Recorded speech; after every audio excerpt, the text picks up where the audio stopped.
রক্ত এত জান বিলিয়ে দেওয়ার পরেও আল্লাহর কসম মুজাহিদিন যারা এক সেকেন্ডের জন্য তাদের হিম্মত কমে নাই, তারা এখন আবার তারা মাটির উপরে আছে। আবার মুজাহিদ থামে না, ইসলাম ডোবে না, সূর্য কখনো চূড়ান্ত ডোবে না। এখানে বাংলাদেশে যদিও সূর্য ডুবে গেছে, পৃথিবীর সব জায়গায় কিন্তু সূর্য ডোবে নাই, কোথাও সূর্য উঠছে। বোঝেন নাই? পৃথিবীতে একই সময় রাত হয় না, পৃথিবীতে একই সময় সূর্য ডুবে না। এখানে সূর্য ডুবলে অন্য কোথাও সূর্য ওঠে। আল্লাহর কসম, ইসলাম এমন এক সূর্য যেটা কোথাও যদি কোনো কারণে সাময়িক কিছুক্ষণের জন্য পর্যদুস্ত হয়, কিন্তু অন্য জায়গায় তৎক্ষণাৎ ইমানের সূর্য, ইসলামের সূর্য ঝলঝল করে উঠতে থাকে। এজন্য গাজার মুসলমান যদিও রক্ত দিচ্ছে, আফগানের মুসলমান কালেমার পতাকা উড়াচ্ছে। হ্যাঁ, একই মুহূর্তে পৃথিবীতে গাজাবাসী রক্তে লাল, আফগানে ইমানের পতাকা উঠছে।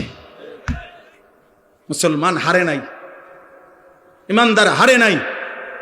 মনে রাখো, মদে মাতাল যুবক, নারীতে আসক্ত যুবক, মোবাইল আর অশ্লীল ছবি দেখা ছাড়া যার রাত কাটে না, দিন কাটে না, একটা সেজদাও যে সমস্ত ছেলেরা দাও না, মনে রাখো আমার আব্বা বাপ, তোমারে ছাড়াও ইসলাম বিজয় হবে, তোমারে ছাড়াও মাহাদি লড়বে, তোমারে ছাড়াও দাজ্জালের বিরুদ্ধে লড়বে, তোমারে ছাড়াও ঈসা নবীর যোদ্ধা বাহিনী লড়বে। কিন্তু হয়তো তুমি কামে লাগলা না, তুমি চলে গেলা জাহান্নামের পথে। ইমানদার নওজোয়ান ঠিকই আল্লাহর জন্য জান দেবে, ইনশাআল্লাহ উঠবে, ইনশাআল্লাহ ইনশাআল্লাহ। রাসূলুল্লাহ সাল্লাল্লাহু আলাইহি সাল্লাম বলছে, যদি শোনো যে কিয়ামতের আর একদিন বাকি, তবুও ইয়াকিন রেখো মাহদি আসবে, ইমানের পতাকা, ইসলামের পতাকা, ইসলামের বিজয় বিশ্বময় উড়বেই উড়বে।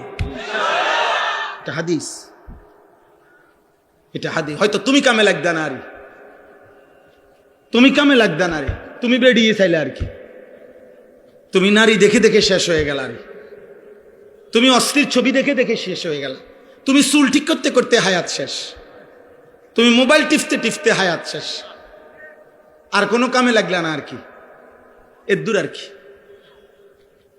কিন্তু মনে রেখো বাপ, এই জন্য আজকে আমি অনুরোধ করছি, আমার ওই কথার থেকে আবারও ফিরে যাই। আমরা অভিভাবক যারা বলছিলাম, একজন পুরুষ, অতএব অভিভাবক হিসাবে আমার অধীনস্থ স্ত্রী, আমার ছেলে, আমার মেয়ে, আমার অধীনে যারা, তাদের ঈমান আমলের হেফাজত কার দায়িত্ব? অভিভাবকের। কার দায়িত্ব বলেন না কেন? অভিভাবক। অভিভাবক। 3 বছরের বাচ্চাটা সারাক্ষণ মোবাইল টিপে কেন? তার মা নাই? 12 বছরের ছেলেটা সারাক্ষণ মোবাইল টিপে কেন? কেন তার বাপ নাই? আপনি চিরানি খান, আপনি ঘাসনি কাটেন, কার জন্য আপনি রোজগার করেন? এত টাকা, এত ঘাম, এত পয়সা আপনি রোজগার করছেন ওর জন্য? কার জন্য বিল্ডিং করলেন? ও তো 1 ওয়াক্ত নামাজ পড়ে না। এই দুশ্মন আমনের জন্য কি উপকারে আসবে? কথা বলেন। হ্যাঁ, ওই বাপ, আমনে যে আজকে 60 বছর হয়ে গেল, আমনে যে আজকে 30টা বছর ধরে এই বাজারে মাথার ঘাম পায়ে ফেলাইয়া একটা একটা টাকা রোজগার করেন, ব্যবসা করেন, আপনার স্ত্রীও বেপর্দা, আপনার ছেলেও নামাজ পড়ে না, আপনার মেয়েও পর্দা করে না, আপনি এনে বাজারে ঘাম ঝরে, আর তারা বইয়া বইয়া টেলিভিশনে ঘরে সোফাত বইয়া তারা নর্তকীর নাচ দেখে, নাটক দেখে, সিনেমা দেখে। আপনার ছেলে এলাকার আরো 2-4টা বখাটের লগে পুরা দমে মোবাইলে উলঙ্গ ছবি দেখছে, আর আমনের ঘাম বাইয়া বাইয়া পড়তেছে একটা একটা টাকার জন্য। এই দুশ্মন যারা, আল্লাহর দুশ্মন, নবীর দুশ্মন, ইমান ইসলামের দুশ্মন, যাদের ওযু নাই, সেজদা নাই, নামাজ নাই, দিন নাই, শরীয়ত নাই, এদের জন্য যে আপনি এত কষ্ট করলেন, এরা আপনার দুনিয়ার কি কাজে আসবে, আখিরাতের কি কাজে আসবে? বলেন অভিভাবক, বল। আর দরকার হলে আর আইতাম না কোনোদিন, আইজ গিয়ে কই যা, আর আইলাম না। কইবেন আপনারা যে হুজুর এরম শক্ত হুজুর আর জীবন আইনেন। একবারই আসা, আমি এক অস্থির মানুষ, যার জীবনের কোনো স্থিরতা নাই। আমি কখন কই থাকি, কি করি কিচ্ছু জানি না, নিজেও জানি না।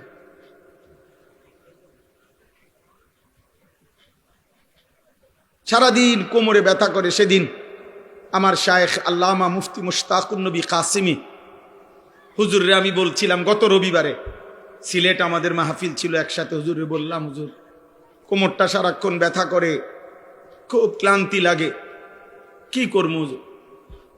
হুজুর আমারে বলতেছে, এমন এক কথা বলছে আমার হিম্মত বাইরে গেছে আরো 100 গুণ।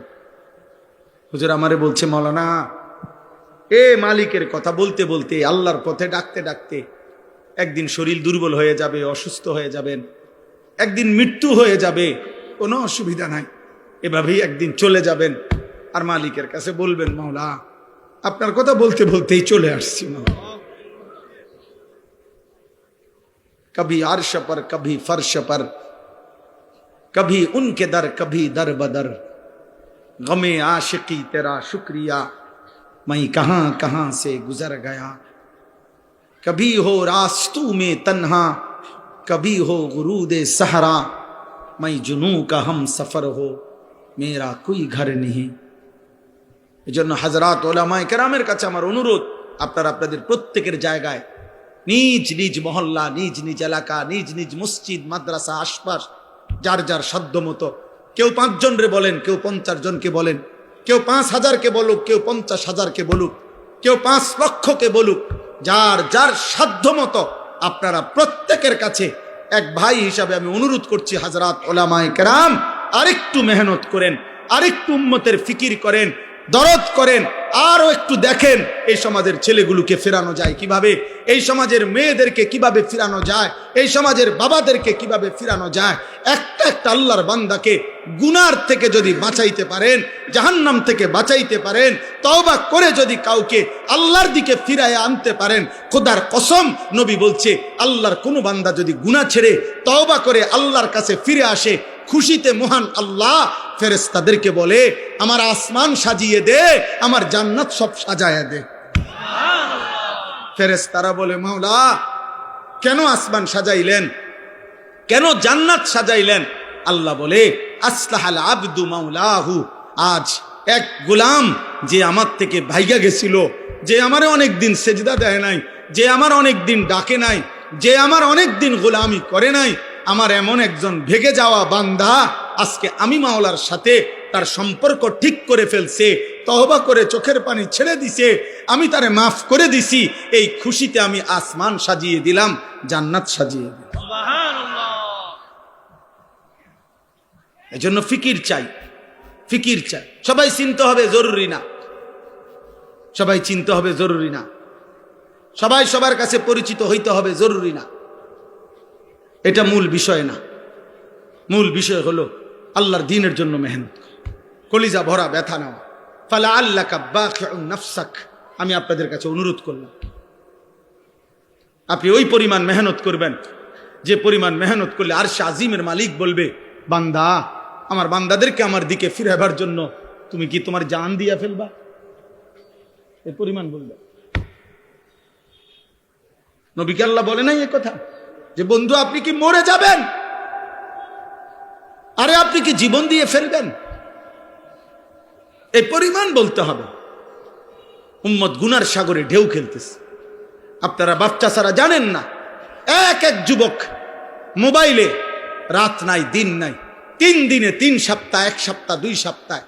আপনাদের কেউ যদি আজকে 30 বছর এখনকার বয়স যাদের 60, এই বাচ্চা ছাড়া আপনারাও যদি এমন কেউ থাকে যে গত 40 বছরে হয়তো উনি সবসময় টেলিভিশন দেখছে, এই 40 বছরে আপনি টেলিভিশনে যত নাটক সিনেমা না দেখছেন, ওই 4 দিনে তার চাইতে বেশি মহিলার ছবি দেখতে লাগছে। হিসাব বুঝেন নাই? আমি ওইটা সমর্থন করছি না, 40 বছরের গুনাহ, মানে বুঝাইতে চাইলাম গুনার মাত্রা এখন এত বেশি পরিমাণে বাড়ছে যে ছেলেরা, মেয়েরা, পুরুষেরা, সন্তানরা গুনার সাগরে হাবুডুবু খাচ্ছে। হাবু কোন বাবা ভাইবেন না যে ফুলাইন অনেকটু দুষ্টামি করে, না না, ফুলাইন জেনা করে, জেনা, দুষ্টামি করে না। আপনি এটা কইেন না যে বাচ্চা মানুষ একটু দুষ্টমি, না দুষ্টামি করে না, ব্যভিচার করে, জিনা করে। 12 বছরের, 14 বছরের, 13 বছরের ছেলের দাপটে ঢাকা শহরে অসংখ্য কিশোর বাচ্চা, 12-14 বছরের ছেলে সরাসরি কিশোর গ্যাং সাফাতি দিয়া কোবায় মানুষ, বয়স 14। তার আতঙ্কে পুরা মহল্লা কাঁপে। কিশোর গ্যাং, কিশোর মানেই তো লোক 15-র নিচে। 15 বছর হইলে, বালেগ হইলে আর কিশোর থাকে না, যুবক হয়। আল্লাহ আমাদেরকে হেফাজত করেন। শেষ আমার কথা। 3 নাম্বারও আরেকটা কথা ছিল। একজন পুরুষ হিসাবে আমার তৃতীয় পরিচয় হলো আমি একজন উপার্জনকারী। কি? পুরুষ মাত্রই কিছু না কিছু রোজগার করে, করে কি না? এই রোজগার, এই উপার্জন আমার দায়িত্ব। উপার্জন করা পুরুষের দায়িত্ব কিনা? এই ক্ষেত্রে আমার দায়িত্ব হলো এই লক্ষ্য রাখা 2টা জিনিস। 1 কাসবে হালাল, 2 আকলে হালাল। আমাকে শতভাগ খেয়াল রাখতে হবে আমি যা রোজগার করতেছি তা হালাল কিনা, আমি যা খাইতেছি তা হালাল কিনা। খালাস, পুরা আপনার জীবন সুন্দর হবে। এই 3 কথা মনে রাখ। আমি একজন ব্যক্তি, অতএব আমার নিজের ঈমান আমল হেফাজত করা আমার জরুরি। 2 আমি একজন অভিভাবক, অতএব আমার অধীনস্থদের ঈমান আমল আখিরাতের হেফাজত করা আমার জন্য জরুরি। 3 আমি একজন উপার্জনকারী, চাকরি, ব্যবসা, ক্ষেত খামার, দেশ বিদেশ যেমনে হোক আমি কিছু না কিছু কি করি? রোজগার করি। অতএব আমাকে লক্ষ্য রাখতে হবে আমার উপার্জন যেন হালাল হয়, খাবার যেন কি হয়? হালাল।